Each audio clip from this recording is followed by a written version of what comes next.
സുഹൃത്തുക്കളെ, എൻ്റെ നിലയിലേക്ക് മധു നായർ ഏവരെയും വീണ്ടും ക്ഷണിക്കുന്നു.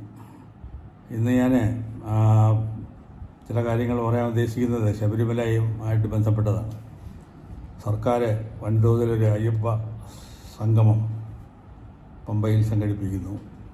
അതിനുവേണ്ടിയുള്ള പ്രചരണം വളരെ ശക്തമാക്കിയിരിക്കുന്നു. ജാതി സംഘടനകളുടെ നേതാക്കന്മാരെ എല്ലാം ചെന്ന് കണ്ട് അവരെല്ലാം സഹകരിക്കാമെന്ന് പറയുന്നു. സഹകരിക്കാതെ നിൽക്കുന്ന ചില രാഷ്ട്രീയ കക്ഷികൾക്കും സംഘടനകൾക്കും അവർക്ക് വ്യക്തമായ ചില ധാരണകളുണ്ട്. അതായത് ഇത് വോട്ട് ബാങ്ക് ലക്ഷ്യപ്പെട്ട് മതത്തിലും ദൈവത്തിലും ഒന്നും വിശ്വസിക്കാത്ത ഒരു മുന്നണിയുടെ ഒരു തരികിട പരിപാടിയാണെന്നുള്ളതാണ് അവരുടെ ആക്ഷേപം. എന്നിരുന്നാലും അയ്യപ്പൻ്റെ പേരിൽ ഒരു മഹാസമ്മേളനം വിളിച്ചു കൂട്ടുന്നതിൽ തെറ്റൊന്നുമില്ല. അത് ഒരു വ്യവസ്ഥാപിത ജനാധിപത്യ സർക്കാരിന് മതനിരപേക്ഷ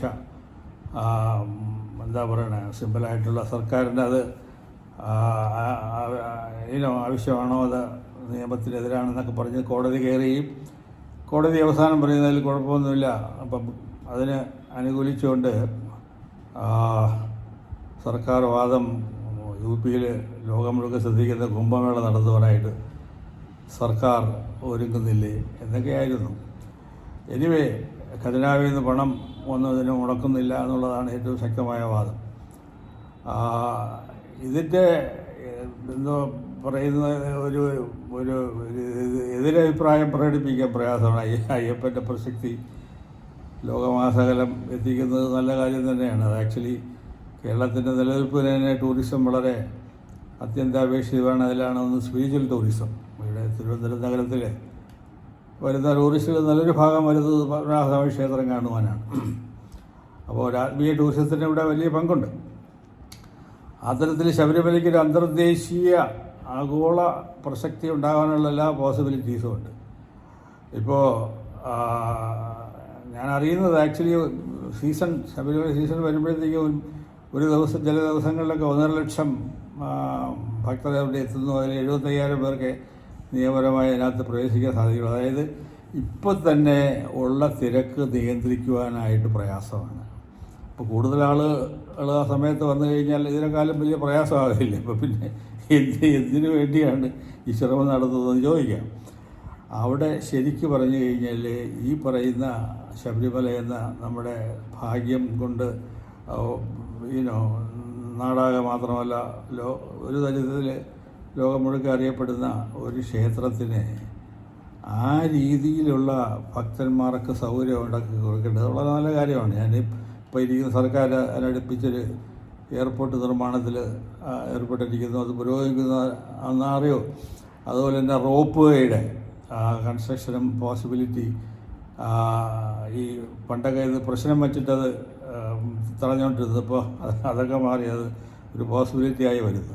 പക്ഷേ പ്രധാനമായിട്ട് ചെയ്യേണ്ടത് ആക്ച്വലി എൻ്റെ അഭിപ്രായത്തിൽ ഈ സീസൺ അല്ലാതെ എന്തുകൊണ്ട് ഇപ്പം മലയാള മാസം 1-ാം തീയതി തൊട്ട് 5-ാം തീയതി വരെ മാത്രമേ നട തുറക്കത്തുള്ളൂ. അത് തിരുപ്പതിയൊക്കെ പോലെ എല്ലാ വർഷത്തിലും എല്ലാ ദിവസവും തുറന്നു വയ്ക്കത്തക്ക ഒരു സാഹചര്യം ഉണ്ടാക്കിക്കൂടെ? അതിനുവേണ്ടി ഈ പറയുന്ന ദേവസ്വം ബോർഡ് അല്ലെന്നുണ്ടെങ്കിൽ സർക്കാർ മുൻകൈ എടുത്ത് അങ്ങനെ ഒരു ശ്രമം നടത്തിയാൽ അതായിരിക്കില്ലേ ഇതിനുള്ള ഏറ്റവും വലിയ പ്രതിവിധി. അതോടൊപ്പം തന്നെ ഈ സ്ത്രീകളുടെ പ്രവേശനം, അതിനെക്കുറിച്ച് അവിടുത്തെ റിച്വൽസ് മറ്റത് മറിച്ച് ഒരുപാട് വാദഗതികൾ നടക്കുന്ന. പക്ഷേ വ്യക്തിപരമായിട്ട് സ്ത്രീകളെ മല കയറുവാൻ അനുവദിക്കാത്തതിൽ ന്യായമില്ല എന്നാണ് എൻ്റെ ബലമായ വിശ്വാസം. പിന്നെ ഇഷ്ടമില്ലാത്ത സ്ത്രീയൊക്കെ അവിടെ പോകണമെന്നൊന്നുമില്ല. അതിൽ രസമല്ല. നല്ലൊരു ഭാഗം സ്ത്രീകളാണ് അവരുടെ അവകാശം വേണ്ട എന്ന് പറഞ്ഞിട്ട് മുന്നോട്ടിറക്കുന്നത്. അത് വേറൊരു കാര്യം. പക്ഷേ മിനിമം ചെയ്യേണ്ടത് ഈ ക്ഷേത്രത്തിൻ്റെ പ്രവർത്തനം വർഷം മുഴുവനും നീട്ടി എടുക്കുകയും അതോടൊപ്പം ഉള്ള ഈ പറയുന്ന അനുബന്ധ സൗകര്യങ്ങൾ ഉണ്ടാക്കുകയും ചെയ്യണം. ഇപ്പം തന്നെ ഭക്തർക്ക് ശബരിമലയിൽ പോയി കഴിഞ്ഞാൽ അടുത്തൊന്നും താമസിക്കാനുള്ള സൗകര്യങ്ങൾ വളരെ വളരെ പരിമിതമാണ്.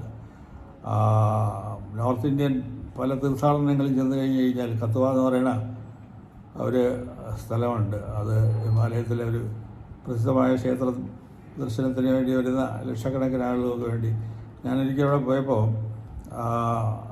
1000 ചിലവാനം ചെറുകിട ഹോട്ടലുകളാണ് പറയുന്ന താഴ്വാരത്തിലുണ്ടായിരുന്നത്. ഇപ്പോൾ അതുപോലെയുള്ള ഇൻഫ്രാസ്ട്രക്ചർ ഫെസിലിറ്റി വലുതാക്കുകയും ക്ഷേത്രം ഈ ഒരു പ്രാക്ടിക്കലായിട്ട് ഇത്രയധികം ജനക്കൂട്ടം വരുന്നത് കൊണ്ട് ആണ്ട് മുഴുക്കെ തിരുപ്പതി പോലെ തുറന്നു വയ്ക്കുകയും ചെയ്യുവാനുള്ള തീരുമാനങ്ങൾ ഉണ്ടായിരുന്നെങ്കിൽ ഈ പറയുന്ന തരത്തിലുള്ള ഞൊടുവിദ്യകളുണ്ടല്ലോ, ഒരു സംഗമം വിളിച്ച് കുറേ പേരെ പ്രസംഗിപ്പിച്ചിട്ട് അയ്യപ്പൻ്റെ പ്രസക്തി ഇനി ആർക്കാണ് മനസ്സിലാക്കാൻ ശ്രമിക്കേണ്ടത്.